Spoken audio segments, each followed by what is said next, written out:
सुनैना सुबह सुबह 4 बजे से उठकर अपने घर के कामों में लगी थी। पता नहीं कौन सी मनहूस खड़ी थी जो मैं इस ससुराल में आ गई। ये लोग तो मुझे अपनी बहू मानते भी नहीं, सिर्फ नौकरानी की तरह रखते हैं। तभी वहाँ सुनैना की सास मीना आ जाती है। अरे बहू, अब तक बर्तन ही घिसने में लगी है। अरे बाकी काम कब करेगी? जल्दी जल्दी बर्तन घिस, फिर पूरे घर का फर्श भी धुलकर चमकाना है, और हाँ, फिर कपड़े भी धो देना। जी माँ जी। मीना मटकते हुए वहाँ से चली जाती है और सुनैना मन ही मन सोचती है, अब तो सुरेश जी भी मेरा साथ नहीं देते। पहले तो जब मैं अपना आलू टिक्की का ठेला लगाती थी और वो रोज मेरे ठेले पर आलू टिक्की खाने आते थे तो मुझसे कितना खुश होते थे और मेरी कितनी तारीफें करते थे। उन्होंने अपने घर वालों से लड़कर मुझसे शादी भी कर ली, मगर फिर सब बदल ही गया। यही सब सोचते हुए सुनैना घर के सारे काम कर रही थी। वो हर रोज ही अपनी किस्मत को कोसती थी। फिर एक दिन, अरे माँ, मैं कुछ दिन के लिए ऑफिस के काम से दूसरे शहर जा रहा हूँ। अच्छा बेटा, तो क्या तू ये अपनी बीवी को भी अपने साथ ले जाने वाला है? क्या बात कर रही हो माँ, इसकी वहाँ भला क्या जरूरत? अरे ये चली जाएगी तो यहाँ घर का झाड़ू पोछा कौन करेगा?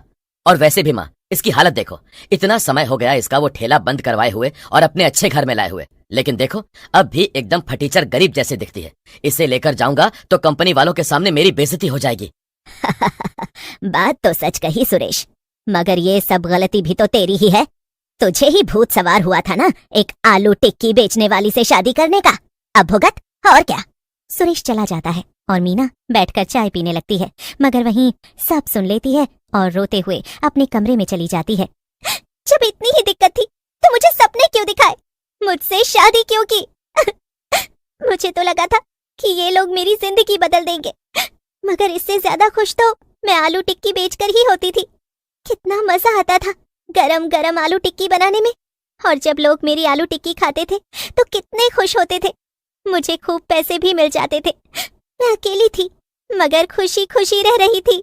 यही सब सोचते हुए सुनैना को एक आइडिया आता है। हाँ, ये कुछ दिनों के लिए शहर से बाहर जा रहे हैं और मेरी झोपड़ी में अब भी मेरा आलू टिक्की का ठेला रखा है। क्यों ना मैं रात में सबके सोने के बाद फिर से आलू टिक्की बेचना शुरू करूं? इससे मुझे कुछ तो बेहतर लगेगा ही। ये सब घर के काम करते करते तो मैं थक ही गई हूँ। हाँ, यही सही रहेगा। बस घर में किसी को पता नहीं चलना चाहिए, वरना ये सब मेरी जान ही ले लेंगे। अब तो सुनैना ने फैसला कर लिया था कि वो रात में अपने सास ससुर के सोने के बाद आलू टिक्की बेचना शुरू करेगी, और वो ऐसा ही करती है। जैसे ही रात में सब सो जाते हैं, वो चुपके से घर से निकलती है और अपनी पुरानी झोपड़ी पर पहुंच जाती है। हाँ, मेरी प्यारी झोपड़ी, मैंने तुझे कितना याद किया, और मेरे प्यारे आलू टिक्की के ठेले, तुम्हें तो और ज्यादा। चलो अब काम पर लगती हूँ। सुनैना को फिर से अपने ठेले पर गरम गरम आलू की टिक्की बनाने में बड़ा मजा आ रहा था, मगर उसे डर था कि कहीं आधी रात होने की वजह से कोई उसकी टिक्की खाने नहीं आया तो ये सब बेकार चला जाएगा। तो कुछ लोग सामने से आ जाते हैं। अरे वाह, क्या चाट की खुशबू आ रही है, जरा 3 प्लेट लगा देना दीदी। जी अभी लगाती हूँ। इतनी जल्दी कस्टमर भी आ गए। जरूर भगवान की भी यही इच्छा थी कि मैं फिर से आलू टिक्की बेचूं। थोड़ी ही देर में सुनैना तीनों को आलू टिक्की खिला देती है और वो लोग पैसे देकर चले जाते हैं। वाह वाह, कितना ज्यादा अच्छा लग रहा है इतने दिनों बाद आलू टिक्की बेचना। ऐसा लग रहा है वो घटिया ससुराल छोड़कर आ जाऊं और बस यही करूं। लेकिन नहीं, वहाँ मेरे पति हैं, और चाहे वो कैसे भी हो, मैं जानती हूँ कि वो मुझसे अभी भी बहुत प्यार करते हैं। लेकिन तभी सुनैना के ठेले पर एक आदमी और एक औरत आ जाते हैं, और उन्हें देखकर सुनैना की आंखें फटी की फटी रह जाती हैं, क्योंकि ये कोई और नहीं बल्कि उसका पति सुरेश ही किसी दूसरी औरत के साथ। ओ मैडम, जल्दी से 2 प्लेट आलू टिक्की लगा दो। सुनैना ने मुंह पर कपड़ा बांध रखा था, इसीलिए सुरेश उसे पहचान नहीं पाता। जी अभी देती हूँ। सुरेश, बस बहुत हो गया, कब तक तुम ऐसे झूठ बोल बोल कर मुझसे मिलते रहोगे? हाँ, अरे ज्योति, इस बार तो घर पर ज्यादा दिन का बोलकर निकला हूँ, अब कुछ दिन तुम्हारे साथ ही रहूंगा। अब इसमें मेरी क्या गलती कि वो एक समय में आलू टिक्की बेचने वाली गंवार औरत मेरे गले पड़ी हुई है। नहीं, मैं कुछ नहीं जानती। मैं तो बस इतना चाहती हूँ कि तुम उसे छोड़ दो और मुझसे शादी कर लो। हाँ। ये सब सुनकर सुनैना को बहुत ज्यादा गुस्सा आ जाता है, और वो जानबूझकर दोनों की आलू टिक्की में खूब सारी मिर्च डाल देती है। ये लीजिए, पिक्चर देखने के बाद तो बड़ी भूख लग गई है ना? लेकिन जैसे ही दोनों आलू टिक्की खाते हैं तो उनके कानों से धुआं निकलने लगता है। अरे बाप रे, भला तुम्हें इतनी मिर्ची भरने को किसने कहा था, बेवकूफ औरत? सुनैना गुस्से में अपने मुंह पर बंधा कपड़ा हटा देती है और सुरेश से कहती है, मैंने सब देख लिया है, आपने मुझे धोखा दिया है। तुम यहाँ? आधी रात में आलू टिक्की बेच रही हो? वाह, मतलब तुम अपनी इन चिंदी हरकतों से बाज नहीं आने वाली ना। तुमने मेरे घर वालों से छिपकर फिर से आलू टिक्की बेचना शुरू कर दिया। हमारे परिवार की क्या इज्जत रह जाएगी अब? वाह वाह, खुद तो दूसरी औरत के साथ मिलकर मुझे धोखा दे रहे हैं और परिवार की इज्जत मेरी वजह से जाएगी। मैं अभी सबको जाकर बताती हूँ। सुनैना भागकर घर जाने लगती है, मगर सुरेश चिल्लाता है। मगर सुनैना तो कुछ भी नहीं सुन रही थी और बस भागी चली जा रही थी। तभी अचानक से एक गाड़ी आ जाती है और सुनैना को टक्कर मार देती है, जिससे वो तुरंत मर जाती है। हे भगवान, तुमने ये क्या किया सुरेश? अपनी पत्नी को मार डाला। मैं तो यहाँ से भाग रही हूँ। ज्योति तो वहां से तुरंत ही भाग जाती है, मगर सुरेश भागता इससे पहले ही सुनैना मरने के बाद एक चुड़ैल में बदल जाती है और सुरेश के सामने आकर खड़ी हो जाती है। देख देख, तेरी वजह से क्या हुआ, मैं चुड़ैल बन गई। सुरेश भागता हुआ अपने घर की तरफ जाता है, मगर चुड़ैल भी उसके पीछे पीछे चलकर आ रही थी। अरे पतिदेव, मेरे प्यारे पतिदेव, कहाँ भाग रहे हो? आपको तो मुझसे बहुत प्यार था ना? हाँ, आपको तो मेरी आलू की टिक्कियां बहुत पसंद आती थी।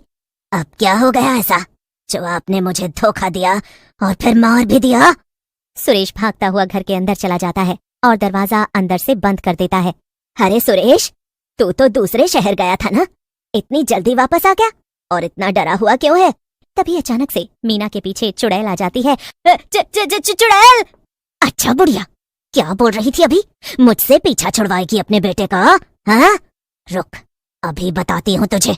तूने भी मुझे खूब तंग किया है।